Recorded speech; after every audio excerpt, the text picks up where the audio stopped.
Hello YouTuber, balik lagi bersama saya di channel Movlog TV. Di video kali ini saya akan membahas orang penting nomor 1 di Indonesia. Saya akan bahas mengenai biodata dan perjalanannya. Penasaran? Sebelum melanjutkan ke videonya, yuk kita sama-sama bangun channel Movlog TV agar bisa lebih berkembang lagi dengan cara subscribe channel Movlog TV lalu bagikan videonya ke teman kalian. Terima kasih. Cekidot, kita lanjut ke pembahasannya.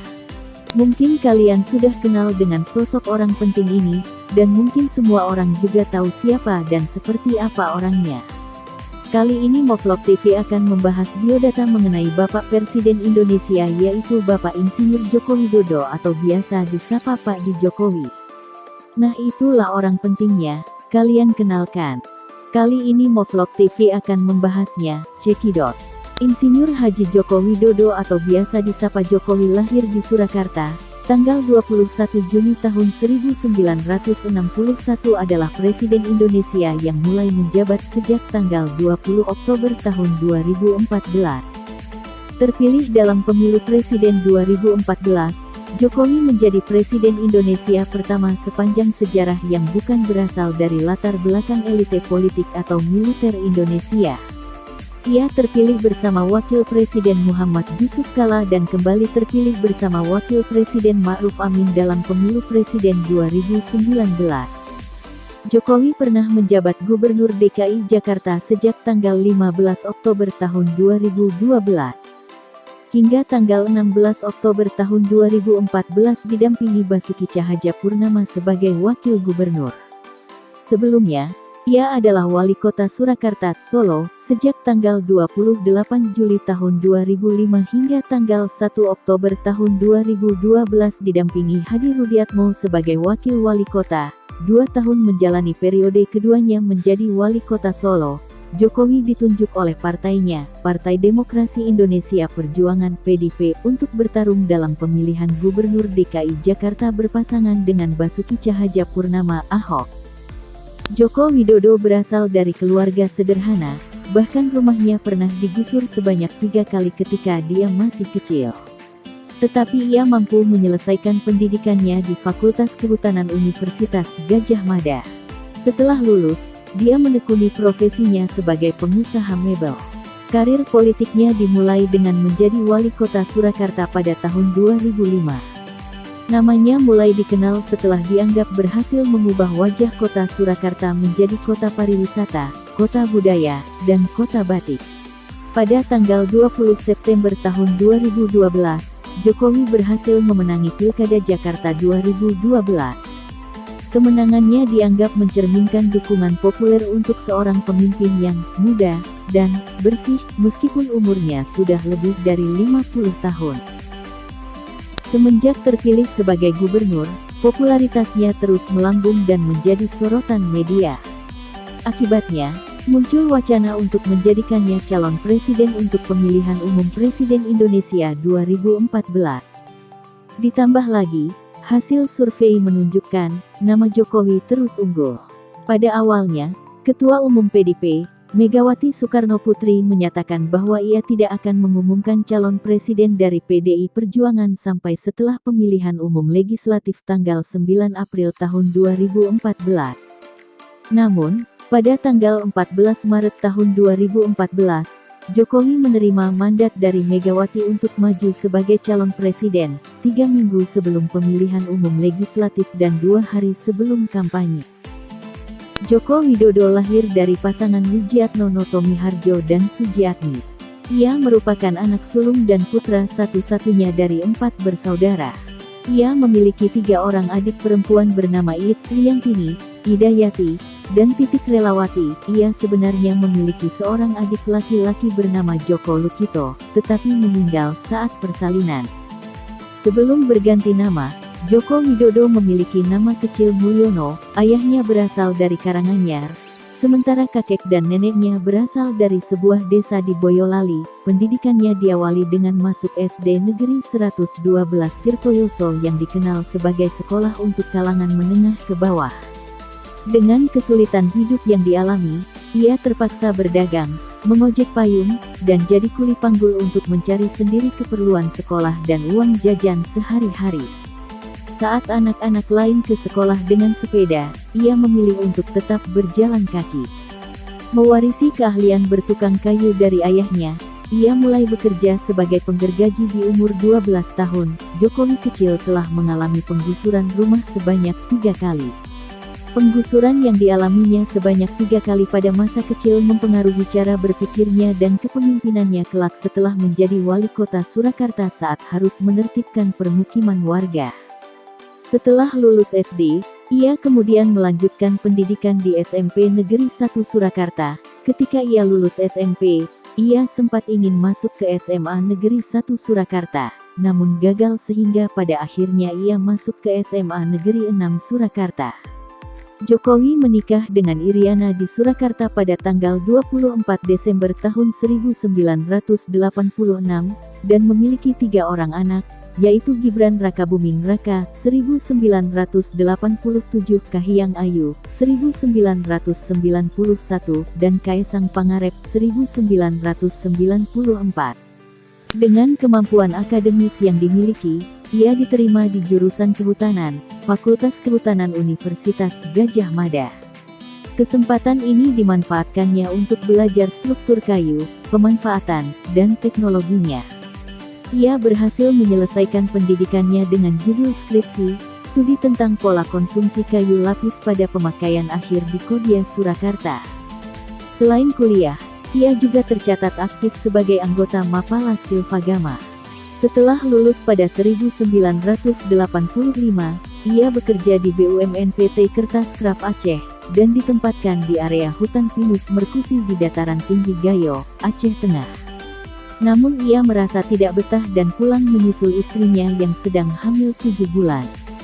Ia bertekad berbisnis di bidang kayu dan bekerja di usaha milik pamannya, Miono, di bawah bendera CV Roda Jati. Pada tahun 1988, ia memberanikan diri membuka usaha sendiri dengan nama CV Rakabu, yang diambil dari nama anak pertamanya. Usahanya sempat berjaya dan juga naik turun karena tertipu pesanan yang akhirnya tidak dibayar. Namun pada tahun 1990 ia bangkit kembali dengan pinjaman modal 30 juta rupiah dari ibunya.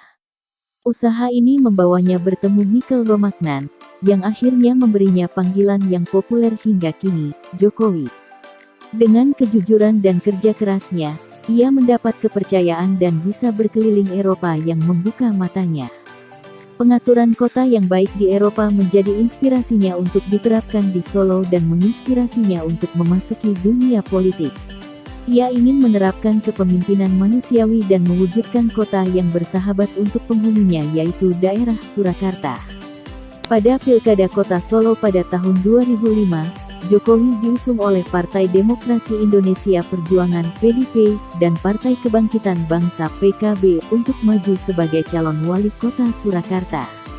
Ia berhasil memenangkan pemilihan tersebut dengan persentase suara sebesar 36,62%. Setelah terpilih, dengan berbagai pengalaman pada masa muda, ia mengembangkan Solo yang sebelumnya buruk penataannya dan menghadapi berbagai penolakan masyarakat untuk ditertibkan. Di bawah kepemimpinannya, Solo mengalami perubahan dan menjadi kajian di universitas dalam dan luar negeri. Salah satunya adalah kemampuan komunikasi politik Jokowi yang berbeda dengan kebanyakan gaya komunikasi politik pemimpin lain pada masa itu, yang menjadi kajian riset mahasiswa Pascasarjana Universitas Indonesia. Di bawah kepemimpinannya, Bas Batik Solo Trans diperkenalkan. Berbagai kawasan seperti Jalan Slamet Riyadi dan Narsopuro diremajakan, dan Solo menjadi tuan rumah berbagai acara internasional. Selain itu, Jokowi juga dikenal akan pendekatannya dalam merelokasi pedagang kaki lima yang memanusiakan manusia. Berkat pencapaiannya ini, pada tahun 2010, ia terpilih lagi sebagai wali kota Surakarta dengan suara melebihi 90%. Kemudian, pada tahun 2012, ia dicalonkan oleh PDP sebagai calon gubernur DKI Jakarta. Jokowi diminta secara pribadi oleh Yusuf Kala untuk mencalonkan diri sebagai gubernur DKI Jakarta pada Pilgub DKI tahun 2012. Karena merupakan kader PDI Perjuangan, maka Yusuf Kala meminta dukungan dari Megawati Soekarno Putri, yang awalnya terlihat masih ragu. Sementara itu, Prabowo Subianto dari Partai Gerindra juga melobi PDI Perjuangan agar bersedia mendukung Jokowi sebagai calon gubernur karena membutuhkan 9 kursi lagi untuk bisa mengajukan calon gubernur. Sebagai wakilnya, Basuki Cahayapurnama yang saat itu menjadi anggota DPR dicalonkan mendampingi Jokowi. Pasangan ini awalnya tidak diunggulkan. Hal ini terlihat dari klaim calon pertama yang diperkuat oleh lingkaran survei Indonesia bahwa pasangan Fauzi Bowo dan Nahrawi Ramli akan memenangkan pilkada dalam satu putaran. Namun hasil pilgub putaran pertama dari KPU memperlihatkan Jokowi memimpin dengan 42,6% suara, sementara Fauzi Bowo di posisi kedua dengan 34,05% suara. Pasangan ini berbalik diunggulkan memenangi pemilu kada DKI 2012 karena kedekatan Jokowi dengan Hidayat Nur Wahid saat pilkada wali kota Solo 2010 serta pendukung Faisal Basri dan Alex Nurdin dari hasil survei cenderung beralih kepadanya. Namun keadaan berbalik setelah partai-partai pendukung calon lainnya di putaran pertama malah menyatakan dukungan kepada Fauzi Bowo. Jokowi akhirnya mendapat dukungan dari tokoh-tokoh penting seperti Misbahun dari PKS, Yusuf Kala dari Partai Golkar, Indra J. Piliang dari Partai Golkar, serta Romo Heri yang merupakan adik ipar Fauzi Bowo. Pertarungan politik juga merambah ke media sosial dengan peluncuran Jasmev, pembentukan media center, serta pemanfaatan media baru seperti YouTube. Putaran kedua juga diwarnai tudingan kampanye hitam yang antara lain berkisar dalam isu SARA, isu kebakaran yang disengaja, korupsi, dan politik transaksional. Pada tanggal 29 September tahun 2012, KPUD DKI Jakarta menetapkan pasangan Jokowi, Ahok sebagai gubernur dan wakil gubernur DKI yang baru untuk masa bakti tahun 2012 sampai tahun 2017 menggantikan Fauzi Bowo, Wijanto. Kebijakan Joko Widodo selama menjabat Gubernur DKI Jakarta banyak yang bersifat populis, seperti Kampung Deret, Kartu Jakarta Sehat dan Kartu Jakarta Pintar. Namun beberapa juga mendatangkan keberatan masyarakat, seperti dalam perbaikan saluran air, peremajaan bus kecil, dan sterilisasi jalur busway. Di awal menjabat, ia mendahulukan program bantuan sosial melalui Kartu Jakarta Sehat dan Kartu Jakarta Pintar, dan setelah mendapat kendali atas APBD, menjalankan pembenahan saluran air di DKI Jakarta melalui program JEDI. Beberapa program transportasi warisan pemerintahan sebelumnya seperti 6 ruas tol dan monorel terhambat. Sebaliknya, ia berkonsentrasi kepada transportasi massal MRT Jakarta, penambahan armada Transjakarta, dan peremajaan bus kecil. Ia juga mengupayakan pengambilalihan pengelolaan sumber daya air melalui akuisisi Aetra dan Palija. Ia berperan dalam mengurangi diskriminasi dan nepotisme dalam jenjang karir pegawai negeri sipil di DKI Jakarta melalui penerapan lelang jabatan. Sebagai salah satu dampaknya adalah terpilihnya pejabat dari kalangan minoritas yang mendapat penolakan masyarakat. Misalnya dalam kasus Lurah Susan, Jokowi menyatakan dukungan bagi Lurah Susan. Pada masa pemerintahannya pula, DKI Jakarta mengadakan beberapa event kreatif seperti Jakarta Night Festival, Pesta Rakyat, dan Festival Keraton Sedunia. Ia juga memperbaiki kebersihan lingkungan di Jakarta, antara lain dengan melarang atraksi topeng monyet. Setelah terpilih sebagai Gubernur DKI Jakarta, popularitas Jokowi melejit berkat rekam jejaknya yang baik dan pendekatannya yang membumi dan pragmatis, seperti yang ditunjukkan melalui program "Blusukan" untuk memeriksa keadaan di lapangan secara langsung. Akibatnya, Jokowi merajai survei-survei calon presiden dan menyingkirkan kandidat lainnya, sehingga muncul wacana untuk menjadikannya calon presiden. Selama berbulan-bulan wacana tersebut menjadi tidak pasti karena pencalonan Jokowi di PDIP harus disetujui oleh Ketua Umum PDIP Megawati Soekarno Putri. dan ia menegaskan baru akan menentukan calon setelah pemilihan umum legislatif pada bulan April. Namun, pada tanggal 14 Maret tahun 2014, Megawati akhirnya menulis langsung surat mandat kepada Jokowi untuk menjadi calon presiden, dan Jokowi mengumumkan bahwa ia bersedia dan siap melaksanakan mandat tersebut untuk maju sebagai calon presiden Republik Indonesia dalam pemilihan umum presiden Indonesia 2014. Selepas pengumuman ini, IHSG dan rupiah naik nilainya, yang dikaitkan dengan sentimen positif investor terhadap berita tersebut. Pada tanggal 19 Mei tahun 2014, Jokowi mengumumkan bahwa Yusuf Kala akan menjadi calon wakil presidennya. Pencalonan tersebut didukung oleh Koalisi Partai Demokrasi Indonesia Perjuangan, Partai Nasdem, Partai Kebangkitan Bangsa, dan Partai Hanura. Pada hari yang sama, Jokowi dan Yusuf Kala secara resmi mendaftar di Komisi Pemilihan Umum. Setelah mendengar hasil hitung cepat dari berbagai lembaga survei, Jokowi menyatakan kemenangan pada tanggal 9 Juli. Namun, lawannya, Prabowo Subianto juga menyatakan kemenangan. Membingungkan warga Indonesia, pada tanggal 22 Juli beberapa jam sebelum pengumuman hasil Pilpres, Prabowo mengundurkan diri dari Pilpres. KPU pun mengumumkan kemenangan Jokowi berjam-jam kemudian. KPU menyatakan Jokowi menang dengan 53,15% suara 70.997.859 pemilih, sementara Prabowo mendapatkan 46,85%, 62.576.444 suara, meskipun kubu Prabowo membantah total ini. Setelah kemenangannya, Jokowi menyatakan bahwa tumbuh di bawah rezim Orde Baru yang otoriter dan korup, ia tidak pernah menyangka seseorang dengan latar belakang kelas bawah bisa menjadi presiden. The New York Times melaporkan dia mengatakan, "Sekarang, ini sangat mirip dengan Amerika, ya. Ada impian Amerika, dan di sini kita memiliki impian Indonesia." Jokowi adalah presiden Indonesia pertama yang tidak berasal dari militer atau elite politik. Dan menurut komentator politik Salim Said, rakyat memandang Jokowi sebagai seseorang yang merupakan tetangga kita, yang memutuskan untuk terjun ke dunia politik dan mencalonkan diri sebagai presiden. Jokowi memulai masa kepresidenannya dengan meluncurkan Kartu Indonesia Sehat, Kartu Indonesia Pintar, dan Kartu Keluarga Sejahtera. Upaya ini oleh partai oposisi dianggap untuk meredam sementara kenaikan harga BBM.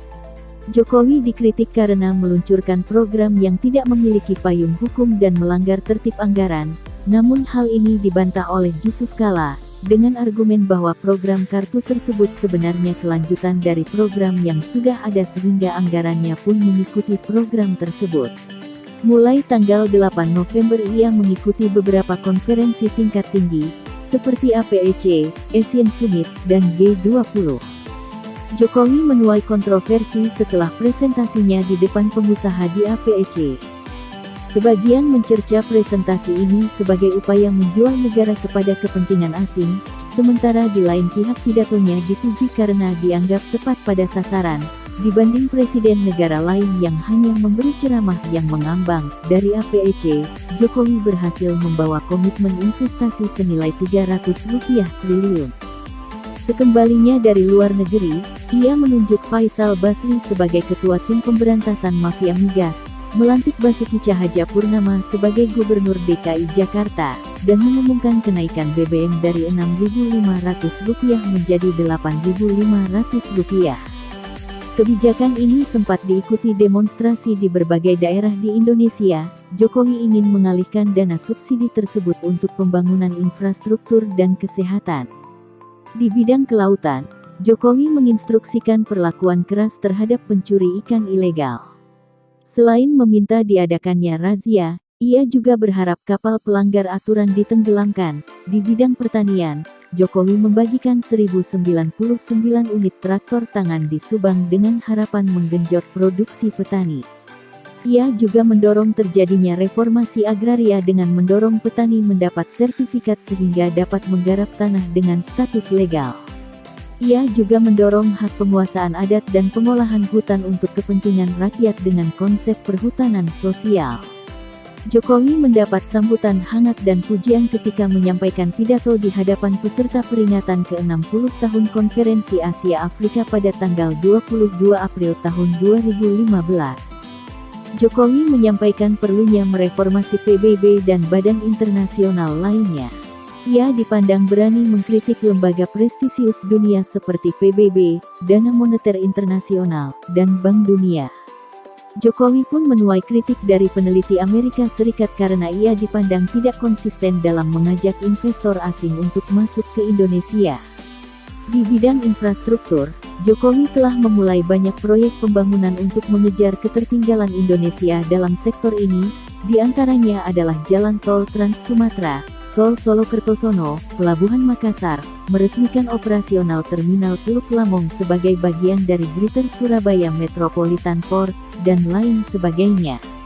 Pada masanya, tercatat telah terjadi swasembada beras, jagung, bawang merah, dan cabai, dengan membandingkan angka produksi yang lebih besar dari kebutuhan. Namun masih ditandai dengan beberapa kali impor untuk alasan memenuhi cadangan dan kepentingan kebutuhan beras dan jagung khusus yang tidak bisa disediakan petani. Indonesia butuh rujukan.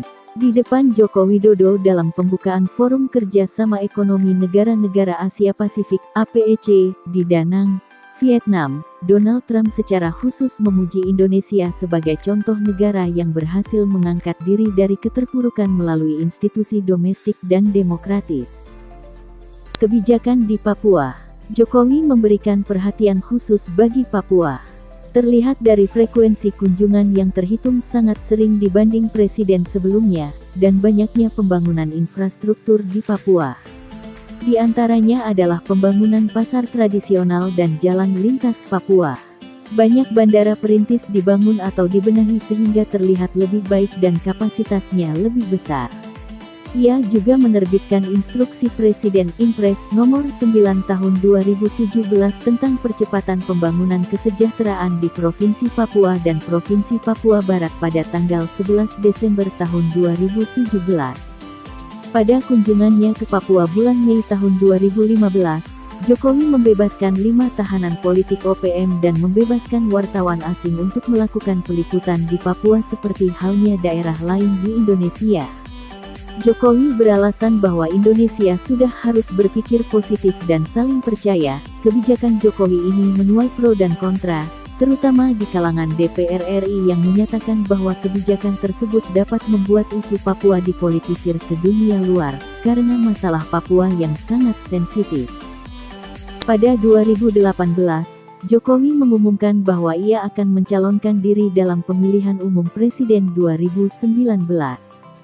Wakil Presiden Yusuf Kala dianggap tidak memenuhi syarat untuk mencalonkan lagi karena batasan masa jabatan yang ditentukan untuk jabatan presiden dan wakil presiden.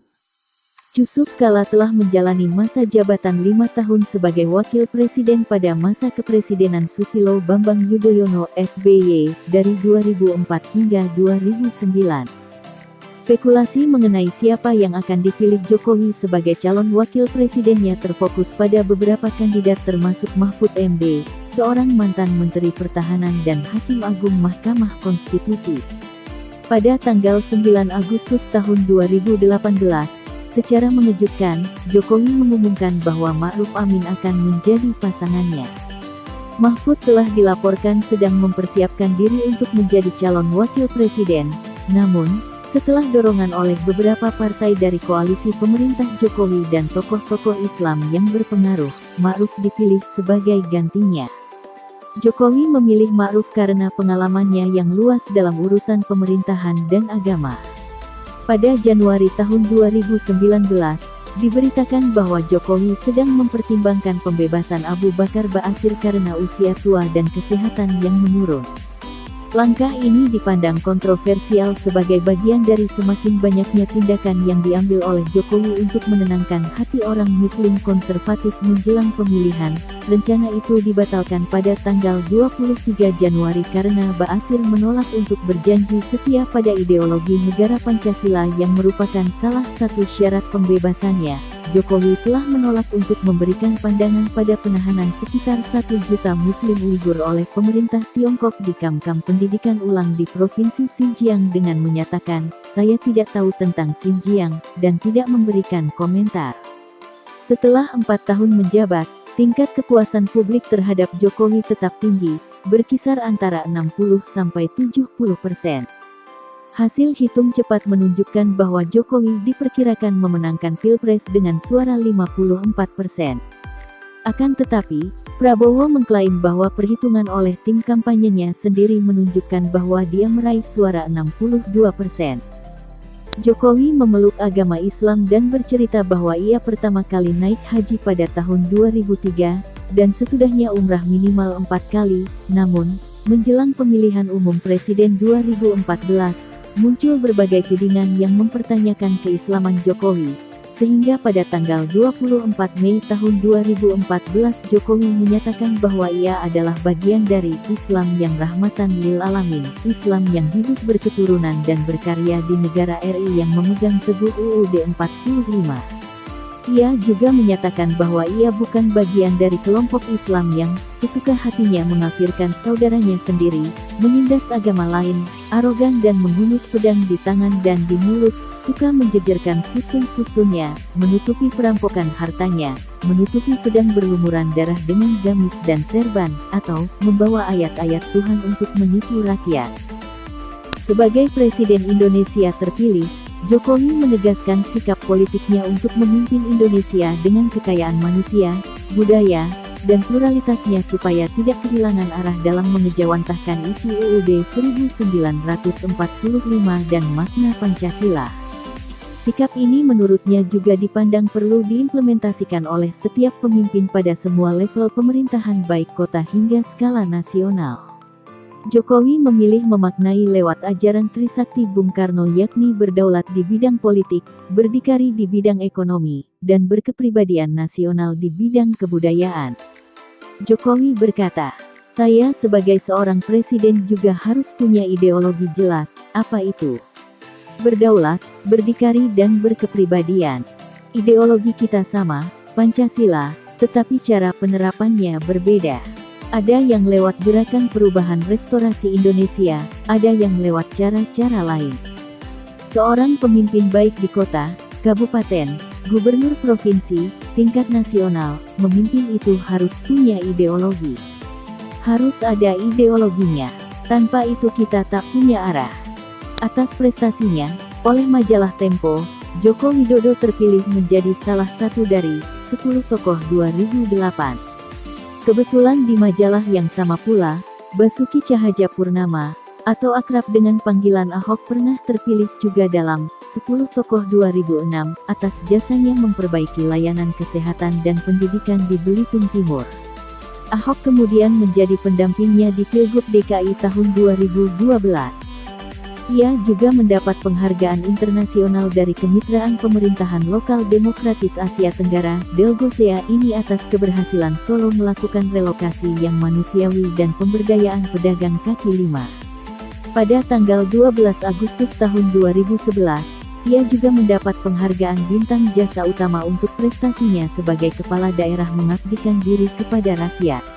Bintang Jasa Utama ini adalah penghargaan tertinggi yang diberikan kepada warga negara sipil. Pada Januari tahun 2013, Joko Widodo dinobatkan sebagai wali kota terbaik ketiga di dunia atas keberhasilannya dalam memimpin Surakarta sebagai kota seni dan budaya, kota paling bersih dari korupsi, serta kota yang paling baik penataannya. Oleh KPK, dia diberi penghargaan atas keberaniannya melaporkan berbagai barang gratifikasi yang diterima. Atas kemampuannya mensosialisasikan program-program pemerintah sehingga mendapat dukungan masyarakat banyak, ia diganjar sebagai Marketer of the Year 2012 oleh Markplus Conference 2013, Marketing, into Innovation and Technology. Jokowi dikenal akan gaya kepemimpinannya yang pragmatis dan membumi.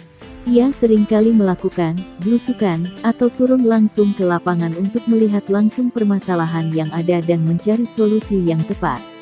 Belusukan juga dilakukan untuk menemui langsung warga dan mendengar keluh kesah mereka. Gaya yang unik ini dijuluki The New York Times sebagai demokrasi jalanan. Jokowi juga dianggap unik dari pemimpin lainnya karena tidak sungkan untuk bertanya langsung kepada warga dan mendekati mereka bila akan melancarkan suatu program. Namun, gaya ini juga menuai kritik. Misalnya, Ketua Dewan Perwakilan Daerah Irman Gusman menyatakan bahwa belusukan hanya menghabiskan waktu dan energi, sementara yang dibutuhkan adalah kebijakan langsung dan bukan sekadar interaksi. Anies Baswedan juga menilai, belusukan merupakan pencitraan belaka tanpa memberikan solusi. Selain belusukan, kepemimpinan Jokowi juga dikenal akan transparansinya. Misalnya, Joko Widodo dan Basuki Cahayapurnama sama-sama mengumumkan jumlah gaji bulanan dan anggaran pendapatan dan belanja daerah kepada umum. Ia juga memulai sejumlah program yang terkait dengan transparansi seperti online tax, e-budgeting, e-purchasing, dan cash management system. Selain itu, semua rapat dan kegiatan yang dihadiri oleh Jokowi dan Basuki direkam dan diunggah ke akun Pemprov DKI di YouTube. Gaya kampanye. Gaya berkampanye Jokowi untuk menjadi Gubernur DKI Jakarta menekankan pendekatan langsung kepada masyarakat dengan mendatangi mereka langsung daripada mengumpulkan orang di lapangan.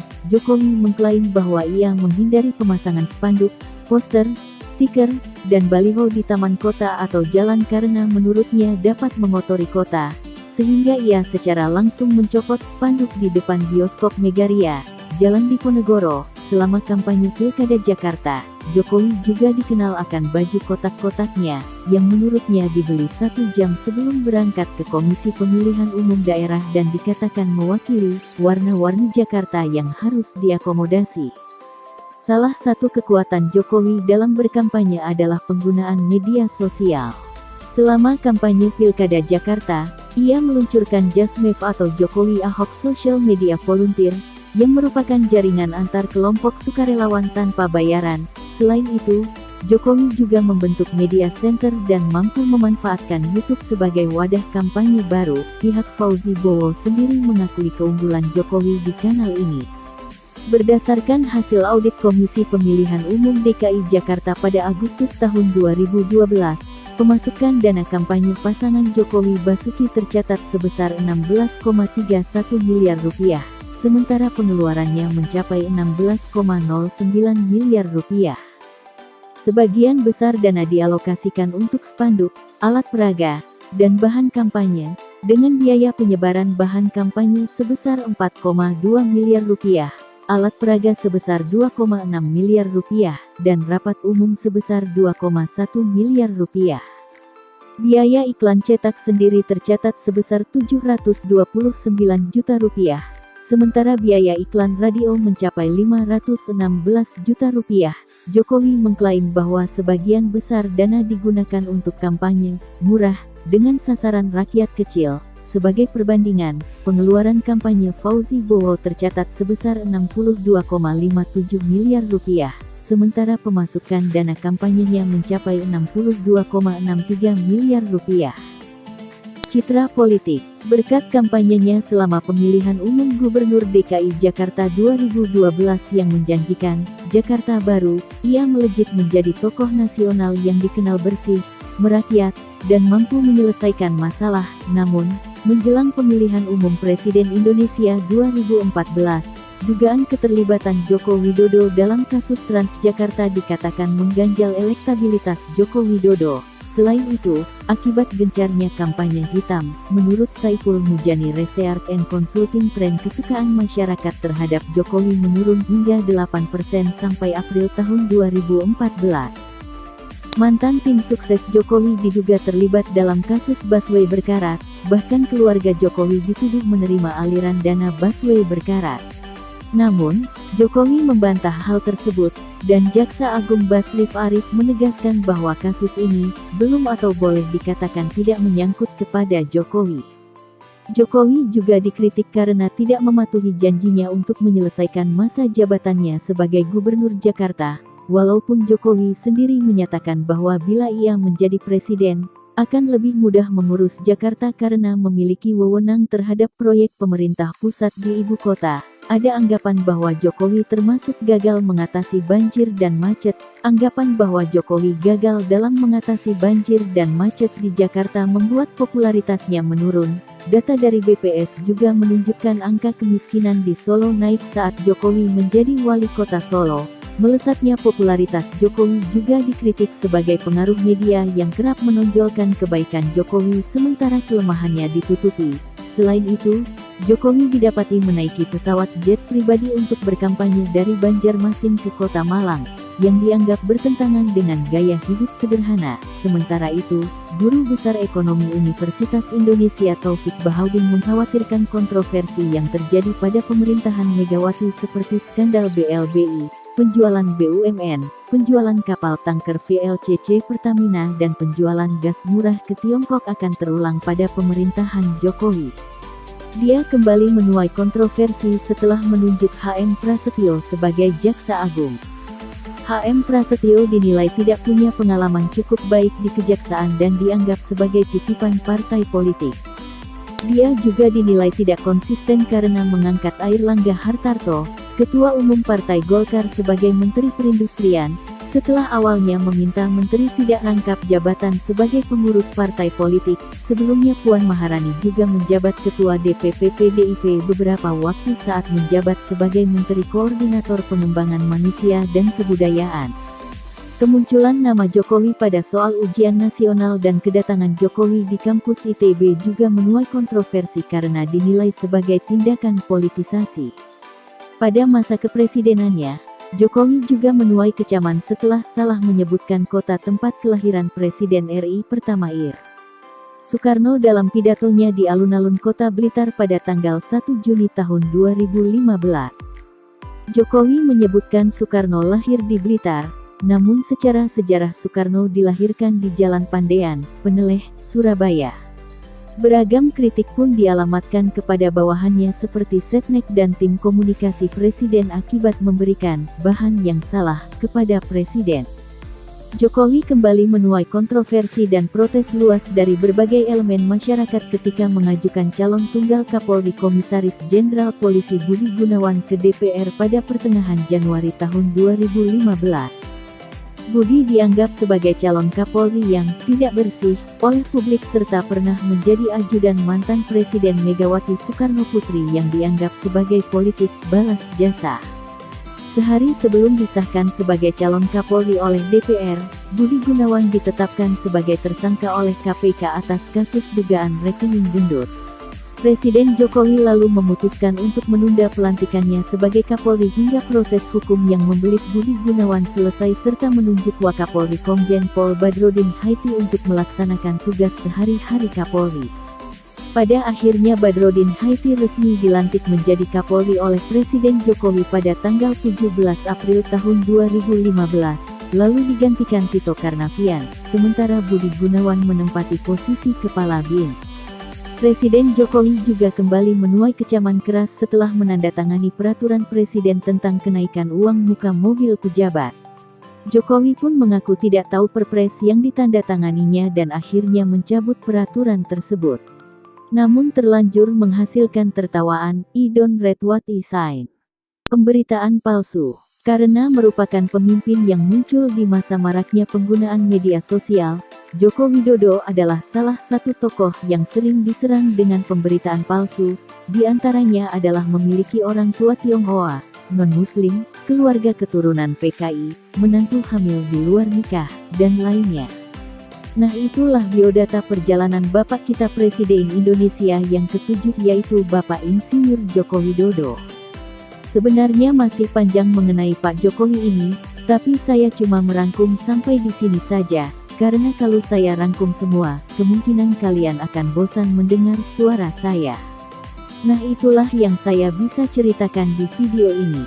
Sebelum pamit, yuk kita sama-sama bangun channel Movlog TV agar bisa lebih berkembang lagi dengan cara subscribe, like, komentar, dan bagikan videonya ke kerabat kalian. Terima kasih.